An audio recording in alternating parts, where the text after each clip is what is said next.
اب آ جاتے ہیں جسمانی رشتے کی طرف۔ جسمانی رشتوں میں سے میں عرض کر رہا ہوں کہ سب سے پہلا رشتہ والدین کا رشتہ ہے۔ اگر کوئی انسان اپنی اصل کو بھول جائے، اصل سے اپنا رشتہ اور تعلق کو توڑ دے، تو وہ انسان کسی کام کا نہیں ہے۔ جیسے روحانی نسبت میں رسول اللہ سے نسبت کو توڑ دیا جائے تو وہ کسی کام کا نہیں ہے، نہ دنیا کے اندر نہ آخرت کے اندر اس کی کوئی حیثیت نہیں ہے۔ اسی طریقے سے جو اللہ تعالیٰ نے ہمارے جسمانی رشتے بنائے ہیں، میں نے عرض کیا ہے کہ جسمانی رشتوں میں سے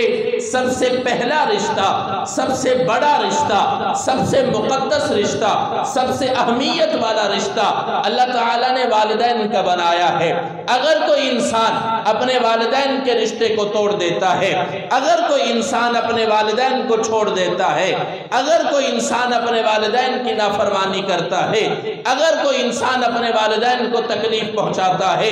اگر کوئی انسان اپنے والدین کی دل آزاری کرتا ہے، اگر کوئی انسان اپنے والدین کو پوچھتا تک نہیں ہے، کسی ضرورت کا نہیں پوچھتا، بیمار پرسی نہیں کرتا، تیمارداری نہیں کرتا، طبیعت کا نہیں پوچھتا، خدمت کا نہیں پوچھتا، اور کسی ضرورت کا نہیں پوچھتا، تو میرے بھائی جیسے روحانی رشتہ ٹوٹ جانے کی وجہ سے وہ انسان کسی جگہ کا نہیں رہتا، ایسے جسمانی رشتے کو توڑنے کی وجہ سے بھی وہ انسان کہیں کا نہیں رہتا۔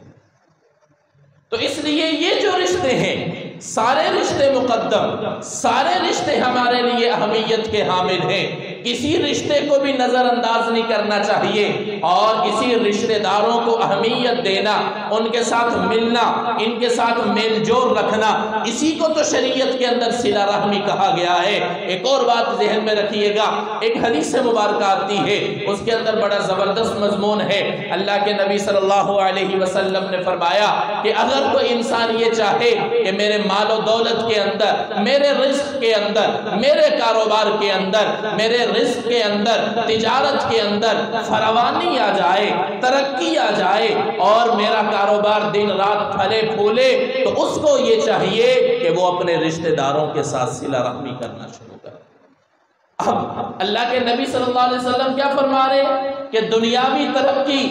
رزق کی ترقی، مال و دولت کی ترقی، کاروبار کی ترقی اگر چاہتے ہو تو صلہ رحمی کرنا شروع کرو۔ سارے رشتے ہمارے لیے اہمیت ہے، لیکن جو رشتوں کی اصل ہے، جو رشتوں کی جڑ ہے، جہاں سے سارے رشتے بنتے ہیں، بھائی بھائی اس وقت بنے گا جب والدین کا وجود ہوگا، بہن اس وقت بہن بنے گی جب والدین کا وجود ہوگا، خالہ، ماموں، پھوپھی، چچا، جتنے بھی رشتہ دار ہیں یہ سارے اس وقت وجود میں آتے ہیں جب والدین کا رشتہ ہوتا ہے۔ تو والدین کا رشتہ اصل ہے، والدین کا رشتہ بنیاد ہے۔ اگر کوئی انسان باقی رشتوں کو رکھتا ہے، والدین کا رشتہ نظر انداز کر دیتا ہے، باقی رشتوں کو رکھنے کا کوئی فائدہ نہیں ہے۔ یہ بات یاد رکھیے گا، بنیادی حیثیت والدین کے رشتے کو ہے۔ اب والدین کے ساتھ صلہ رحمی کرنا بڑی فضیلتیں، بے شمار آپ نے فضیلتیں سنی ہوئی ہیں، لیکن مختصر وقت ہے، میں مختصر وقت کے اندر میں نے جو آپ کے سامنے گوش گزار کرنی ہے چیزیں، وہ عذاب اور وہ نافرمان بچے جو اپنے والدین کو نظر انداز کرتے ہیں، جو والدین کے رشتوں کو چھوڑ دیتے ہیں، جو اپنی نسبت کو چھوڑ دیتے ہیں، جو اپنے جسمانی رشتے کو نظر میں نہیں رکھتے، اپنے والدین کی اہمیت نہیں کرتے، عزت نہیں کرتے، ادب نہیں کرتے، احترام نہیں کرتے، ایسے لوگوں کے بارے میں قرآن و سنت کے اندر کیا تعلیمات آئی ہیں۔ ایک صحابی رسول اللہ کے نبی کے پاس آئے، آ کر کہنے لگے یا رسول اللہ صلی اللہ علیہ وسلم، میرے لیے سب سے زیادہ افضل عمل کون سا ہے؟ اب توجہ سے سماعت فرمائیے گا، اللہ کے نبی نے فرمایا الصلاۃ لوقتها، نماز کو وقت پر پڑھنا، وقت پر نماز پڑھنا یہ سب سے افضل عمل ہے تیرے لیے۔ پھر اس نے سوال کیا یا رسول اللہ نماز میں وقت پر پڑھتا ہوں، اس کے بعد میرے لیے سب سے افضل عمل کون سا ہے؟ اللہ کے نبی صلی اللہ علیہ وسلم نے فرمایا کہ تیرے والدین کے ساتھ تیرا حسن سلوک کرنا۔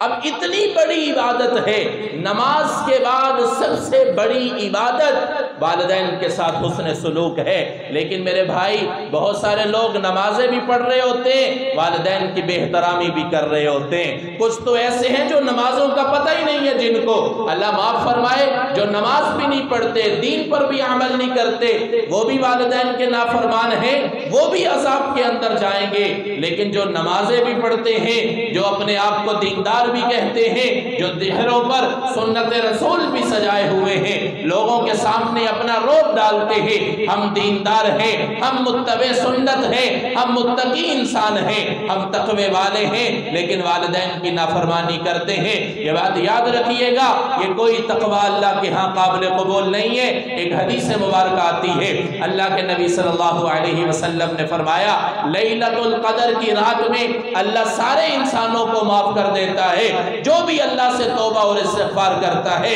لیکن چند انسان ایسے ہیں اللہ معاف نہیں کرتا۔ ان میں سے ایک وہ انسان جو اپنے والدین کی نافرمانی کرنے والا ہے، والدین کا دل دکھانے والا ہے، والدین کو اذیت پہنچانے والا ہے، والدین کو بات بات پر ذلیل کرنے والا ہے، ایسے انسان کو اللہ لیلۃ القدر میں بھی معاف نہیں